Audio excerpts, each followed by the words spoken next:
tahun ku berjanji. Nama saya Bagus dan saya akan jadi tour guide Anda selama kurang lebih 1 jam ke depan. Dan jam 3 sore ini kita akan jalan-jalan keliling kota Surabaya, di mana kita nggak cuma jalan aja, tapi kita juga akan sedikit membahas tentang sejarahnya kota Surabaya. Nah, untuk sore hari ini kita akan membahas tentang babat Surabaya, terutama kisah Surabaya tempo dulu dari zamannya Keraton Surabaya. Sekarang saya mau tanya, tahu nggak Surabaya punya keraton? Ya Allah.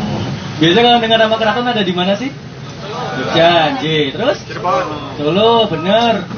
Cirebon. Ada juga di Sumeneb, Madura, itu juga ada keratonnya. Nah, Surabaya dulu juga sempat punya keraton. Bahkan kekeratonan Surabaya dikenal sebagai keraton paling besar di timur Jawa. Cuman kekeratonan Surabaya ini kalah. Dan sebagai hukumannya, seluruh bangunan keraton di Surabaya diratakan. Diratakan dengan artian sebenarnya, dengan harapan generasi setelah generasi keraton tidak ada yang mengingat tentang keberadaan keraton Surabaya. Dan kejadian, tidak banyak orang Indonesia ataupun orang Surabaya sendiri yang ingat tentang keberadaan kekeratonan. Nah, makanya sore hari ini saya akan ajak Anda melakukan napak tilas. Kita akan membahas tentang kekeratonan Surabaya tempo dulu. Mungkin yang penasaran siapa sih sebenarnya Raja Surabaya, dan kenapa orang Surabaya kok sampai sekarang tidak ada yang punya gelar Raden di namanya. Nah, saya akan ajak Anda ke 2 lokasi. Pertama kita akan jalan-jalan, kita akan turun di Kampung Keraton. Kita akan lihat gimana kondisi kekeratonan Surabaya ini sekarang. Dan yang kedua kita akan jalan ke Kampung Bubutan 4 buat lihat rumah-rumah dengan pakem Jawa. Nah, cuma sebelumnya dimohon agar tidak makan dari dalam bis ya. Ada yang mau makan siang tak? Kok lemes banget sih sore ini? Diam. Silang tidurnya. Nah, cuman mohon maaf kalau nanti di depan agak sedikit macet karena hari ini ada acara di pusat kota Surabaya. Namanya adalah Melaku Nang Tujungan Kuliner and Craft Festival. Dilakukan cuma 1 hari aja dari jam 3 sore sampai jam 9 malam. Nah, nanti habis ini aja. Yuk, kita sama-sama membahas tentang keraton. Tapi sebelum kita bahas keraton, kita harus membahas salah satu dari pihak yang menyebabkan kekeratonan Surabaya hilang. Belanda sudah sampai ke Nusantara pada tahun 1595. Beberapa tahun setelah mereka sampai, Belanda membantu seorang raja untuk naik tahta. Namanya adalah Pakubuwono II, Raja Mataram. Dan oleh pihak Mataram diberikan daerah kekuasaan di seluruh pesisir utara Pulau Jawa. Makanya Anda bisa temukan banyak sekali bangunan Londo. Nih, di kanan sama kiri Anda sekarang. Tidak cuma di Surabaya aja, tapi kalau Anda jalan-jalan ke Semarang, Bandung, sampai dengan Jakarta. Karena seluruh utaranya Jawa, termasuk Pulau Madura, itu adalah hak dari orang-orang Belanda. Dan di sini Belanda pada saat mereka pertama kali sampai, mereka membuat beberapa perjanjian dengan pihak Keraton Surabaya. Salah satunya adalah mengenai perdagangan, keamanan, dan juga tapal batas wilayah. Nah, kebetulan tapal batas wilayah sih masih ada di depan. Ada sebuah persimpangan jalan yang di daerah yang bernama Kebun Rojo. Kalau kita artikan ke bahasa Indonesia nih, bisa diartikan sebagai Taman Para Raja.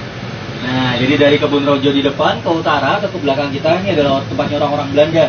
Ini makanya banyak bangunan Belanda. Contoh Polrestabes Surabaya, sebelah kanan. Jadi dibangun pada tahun 1850 dengan nama asli Hofbiro van Politie, markas polisi besar. Kemudian kalau bisa main ke sana, coba tanyakan bunkernya. Dulu pernah digunakan sebagai penjara bawah tanah dengan terowongan yang menghubungkan Polrestabes Surabaya ke penjara Kalisosok. Tadi sebelum sampurnya temboknya dicat warna putih. Itu bisa bawah tanah semua. Nah, karena di Surabaya sekarang itu sudah ditemukan lebih dari 400 terowongan dan menghubungkan ke 257 bangunan sekota Surabaya. Salah satunya dari Balai Kota, nembusnya ke rumah Bu Risma, ke rumah dinas Wali Kota Surabaya. Nah, kembali lagi ke zamannya kekeratonan Surabaya. Jadi mungkin Anda penasaran, Mas, kalau bangunannya nggak ada, buktinya nggak ada, kok masih berani ngomong Surabaya punya keraton? Kita masih bisa lihat beberapa ciri-ciri keberadaan keraton Surabaya. Salah satunya adalah alun-alun. Nah, kalau Anda ditanya di mana alun-alun Surabaya, jangan jauh Taman Bungkul. Salah loh, itu bukan taman, itu bukan alun-alun, itu taman kota itu.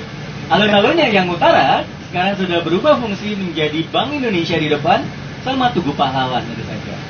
Nah, karena kalau Anda sekarang googling peta Surabaya tahun 1825, nama jalan di depan itu dituliskan dengan nama Alun-Alun Straat atau Jalan Alun-Alun. Cuman orang Belanda tidak menuliskan kata alun-alun dengan huruf U, nulisnya pakai huruf O. Jadi orang Jawa bacanya jalan alon-alon atau jalan pelan-pelan. Gitu ya. Loh, jangan nyanyi, itu mundur alon-alon. Nah, ini yang namanya alun-alun sekarang jadi Bank Indonesia nih sebelah kanan, dan juga Tugu Pahlawan di sebelah kanan. Nah, bukti kedua adalah adanya titik 0 km kota Surabaya di sini. Mungkin buat Anda yang datang dari kota Surabaya juga belum tahu di mana titik 0 km kota Surabaya. Titik 0 km kota Surabaya terletak di sebuah bangunan di depan dengan nama kantor Gubernur Jawa Timur. Nah, sebuah bangunan di depan, sebelah kiri jalan dengan menara jamnya. Nah, jadi nanti Anda ketemukan sebuah patung reok dan tepat di sisi kirinya ada sebuah tugu kecil dengan tulisan titik 0 Esbaya 0. Jadi tugunya ada di depan, sebelah kiri jalan. Mungkin setelahnya viaduk, setelah jembatan ini Anda akan temukan patung reoknya. Ya, kelihatan? Nah, di sebelah kirinya ada sebuah tugu kecil dengan tulisan titik 0 Esbaya 0. Nah, wih, ada motor. Jadi dia. Ini adalah titik 0 km kota Surabaya. Jadi itu ibu-ibu. Gak ngantuk masih. Nah, titik 0-nya. Dan bukti ketiga, kalau Anda jalan-jalan ke Solo, ada sebuah pasar yang bernama Pasar Gede sebagai pasar utama. Surabaya juga punya, tapi orang Surabaya tidak sebut dengan nama Pasar Gede, kita sebutnya dengan nama Pasar Besar. Di jalannya sebelah kiri. Adanya pasar utama, titik 0 dan juga alun-alun utara Keraton Surabaya. Nah, ini membuktikan keberadaan kekeratonan di Surabaya. Tapi sayangnya, seperti tadi saya bilang, kekeratonan Surabaya ini kalah. Dan sebagai hukumannya, seluruh bangunan keraton dibersihkan. Dan Belanda adalah pihak kedua yang mengalahkan kekeratonan Surabaya. Karena yang pertama kali mengalahkan keraton Surabaya adalah Mataram. Nah, makanya nanti saya akan ajak Anda turun di sebuah gang bernama Gang Keraton. Kita akan olahraga dikit, kita akan jalan kaki, kita akan melakukan napak kelas di dalam dan lihat gimana sih kehidupan penduduk Gang Keraton ini sekarang yang rata-rata pakai rumah-rumah Belanda. Sudah siap olahraga? Mas gini nih. Enggak, Mas. Bisa kia Mas tidur, Mas. Hah? Ayo, siapa yang minta lewat sini, ayo. Ya, los. Katanya bisa ngopek-ngopek di sini. Terus ngopek-ngopek, iya apa modelnya. Nah, mungkin yang bawa tas gede itu bisa ditaruh di bis aja. Nggak hilang kok, kayaknya. Yuk, silakan bisa turun. Monggo.